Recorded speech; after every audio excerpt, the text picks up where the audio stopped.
ನಮಸ್ಕಾರ ವೀಕ್ಷಕರೇ. ಯಾವುದೇ ಸಮಾಜ ಮುಂದೆ ಬರಬೇಕು ಅಂದ್ರೆ ಅಲ್ಲಿ ಶಿಕ್ಷಣದ ಅಡಿಪಾಯ ಭದ್ರವಾಗಿರಬೇಕು. ಇದೇ ನಿಟ್ಟಿನಲ್ಲಿ ಮುಳಬಾಗಿಲಿನಲ್ಲಿ ಶಿಕ್ಷಣ ಕ್ಷೇತ್ರದ ಕ್ರಾಂತಿಗೆ ಹೊಸ ಮುನ್ನುಡಿ ಬರೆಯಲಾಗಿದೆ. ವಿದ್ಯಾರ್ಥಿಗಳ ಉಜ್ವಲ ಭವಿಷ್ಯಕ್ಕಾಗಿ ಬರೋಬ್ಬರಿ 4 ಕೋಟಿಗೂ ಅಧಿಕ ವೆಚ್ಚದ ಭವ್ಯ ಶಾಲಾ ಕಟ್ಟಡಕ್ಕೆ ಶಾಸಕ ಸಮೃದ್ಧಿ ಮಂಜುನಾಥ್ ಇಂದು ಅಡಿಗಲ್ಲು ಹಾಕಿದ್ದಾರೆ. ಅಧಿಕಾರಿಗಳಿಗೆ ಖಡಕ್ ಸೂಚನೆ ಜೊತೆಗೆ ಶಿಕ್ಷಣಕ್ಕೆ ಹೊಸ ಕಾಯಕಲ್ಪ ನೀಡಿದ ಆ ಅಭಿವೃದ್ಧಿ ಪರ್ವದ ಕಂಪ್ಲೀಟ್ ರಿಪೋರ್ಟ್ ಇಲ್ಲಿದೆ ನೋಡಿ.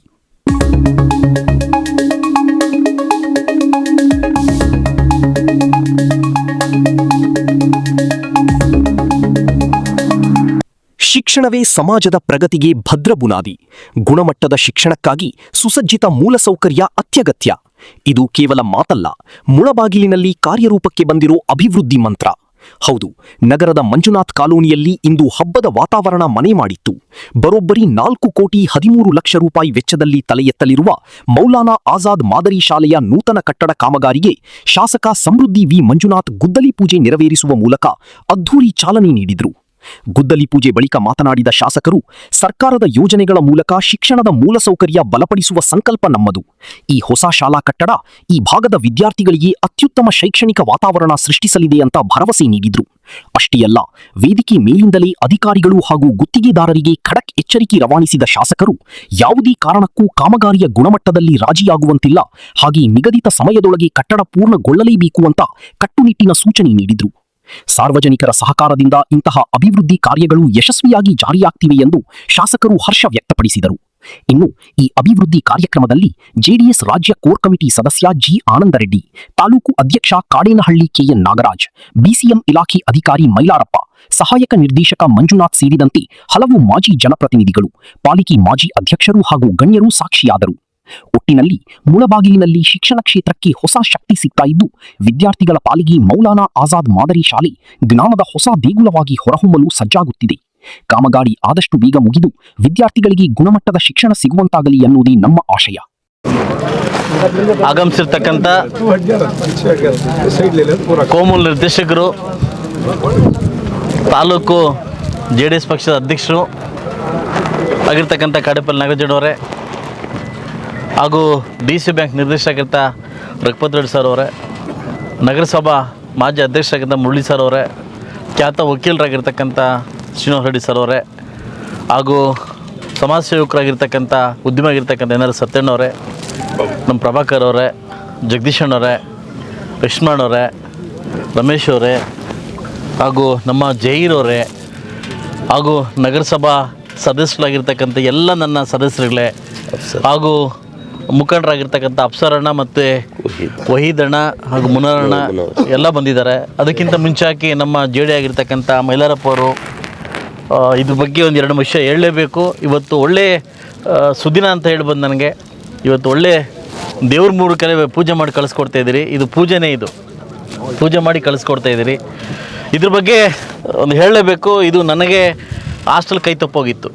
ಮೌಲಾ ಆಜಾದ್ ಏನು ಒಂದು ಅಬ್ದುಲ್ ಕಲಾಂ ಅವರ ಮಾದರಿ ಶಾಲೆ ಅಂತ ಅಂದ್ಬಿಟ್ಟು ತರಬೇಕಂತ ತುಂಬ ಇಷ್ಟ ಇತ್ತು. ನಿಮ್ಮೆಲ್ಲರೂ ಗೊತ್ತಿದ್ದಂಗೆ ಒಂದು ಹೈಟೆಕ್ 224 ಕ್ಷೇತ್ರದಲ್ಲಿ ಹೈಟೆಕ್ PUC ಹಾಸ್ಟೆಲನ್ನು ಆಲ್ರೆಡಿ ಕಟ್ಟಿ ಉದ್ಘಾಟನೆಗೆ ರೆಡಿಯಾಗಿದೆ. ಅದೇ ಮಾದರಿಯಲ್ಲಿ ಕೂಡ 5,20,20 ಕೋಟಿದಲ್ಲಿ 5 ಕೋಟಿ 20 ಲಕ್ಷದಲ್ಲಿ ಒಂದು ಮಾದರಿ ಶಾಲೆಯನ್ನು ನಿರ್ಮಾಣ ಮಾಡಬೇಕಂತ ನಾನು ಲಾಸ್ಟು 2ನೇ ಸೆಷನ್ನಲ್ಲಿ ಜಮೀರ್ ಅವ್ರಿಗೆ ಕೇಳಿದಾಗ ಇದು ನನಗೆ ಮಧುಗಿರಿಗೆ ಹೋಗ್ಬಿಟ್ಟಿತ್ತು. ನಾನು ಪರ್ಸ್ನಲಾಗಿ ಮೀಟ್ ಮಾಡಿ, ಇಲ್ಲ ಈ ಹಾಸ್ಟೆಲ್ ನನಗೆ ಬೇಕೇ ಬೇಕು, ಇಲ್ಲಾಂದ್ರೆ ನೀವು ಮುಸ್ಲಿಮ್ರಿಗೆ ನಮ್ಮ ಮಕ್ಕಳಿಗೆ ನೀವು ನಮ್ಮ ಜನಾಂಗಕ್ಕೆ ಮೋಸ ಮಾಡ್ದಂಗೆ ಅಂದ್ಬಿಟ್ಟು ಅವ್ರಿಗೆ ಕಿತ್ತಾಡಿ ಇದನ್ನು ನಾನು ಮಾಡ್ಕೊಂಬಂದೆ. ಇದನ್ನು ಮಾಡ್ಕೊಂಬರ್ಬೇಕಾದ್ರೆ ನಮ್ಮ ರೋಷನ್ ಅಳ್ಳು ಹೇಳಲೇಬೇಕು. ಇವಾಗ ನನಗೆ ಸುಮಾರು ಸರ್ ಲೆಟ್ರ್ ಕೊಟ್ಟಿದ್ದರು. ಯಾಕಂದರೆ ಈ ದರ್ಗಾಗೊಂದು ನನಗೊಂದು ಲೆಟ್ರ್ ಇದು ಬೇಕು, ಐಮಾಸ್ ಬೇಕು, ಗೋಡೆ ಬೇಕು, ನನಗೊಂದು ಶಾಲೆ ಬೇಕು ಅಂತ ಹೇಳಿದರು.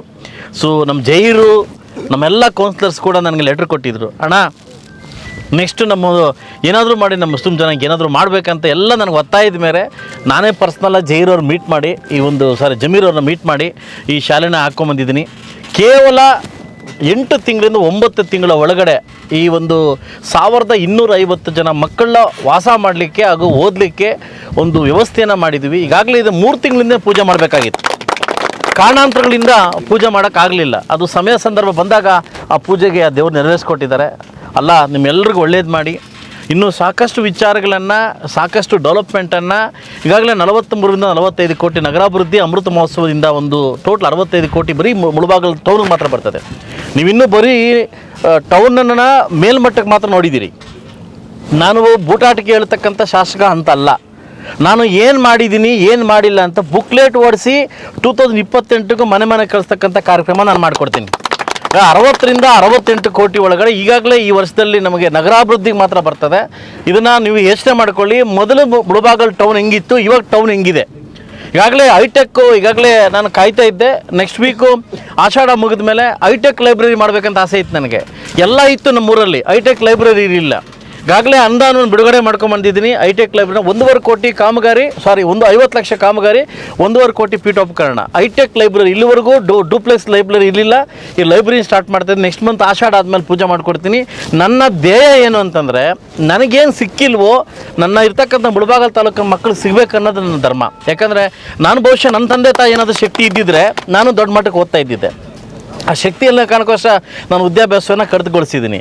ಅದರಿಂದ ನಾನು ಮೊದಲ ಆದ್ಯತೆ ಕೊಟ್ಟಿರೋದು ವಿದ್ಯಾಭ್ಯಾಸಕ್ಕೆ. ಸೊ ಅದರಿಂದ ನನಗೆ ಆ ಜಾತಿ ಈ ಜಾತಿ ಪಕ್ಷ ಅಂತಿಲ್ಲ. ಸೊ ಅಭ್ಯಾಸಕ್ಕೆ ನಾನು ಆದ್ಯತೆ ಕೊಟ್ಟಿದ್ದೀನಿ. ನಗರವನ್ನು ದೊಡ್ಡ ಮಟ್ಟಕ್ಕೆ ತೊಗೊಂಡೋಗ್ಲಿಕ್ಕೆ ಒಂದು ಅವಕಾಶ ಕೊಟ್ಟಿದ್ದಕ್ಕೆ ಈಗಾಗಲೇ ಜಮೀರವ್ರಿಗೆ ಮತ್ತು ನಮ್ಮ ಕರ್ನಾಟಕ ಸರ್ಕಾರಕ್ಕೆ ಥ್ಯಾಂಕ್ಸ್ ಹೇಳಬೇಕು. ನನಗೆ ಈ ಹಾಸ್ಟೆಲನ್ನು ಕೊಟ್ಟಿದ್ದಕ್ಕೆ ನಿಮಗೆ ನಮ್ಮ ಮುಳಬಾಗಿಲು ತಾಲೂಕಿನ ಎಲ್ಲ ಮೈನಾರಿಟಿ ಪರವಾಗಿ ನಿಮಗೆ ಧನ್ಯವಾದನ ಹೇಳೋಕ್ಕೆ ಇಷ್ಟಪಡ್ತೀನಿ.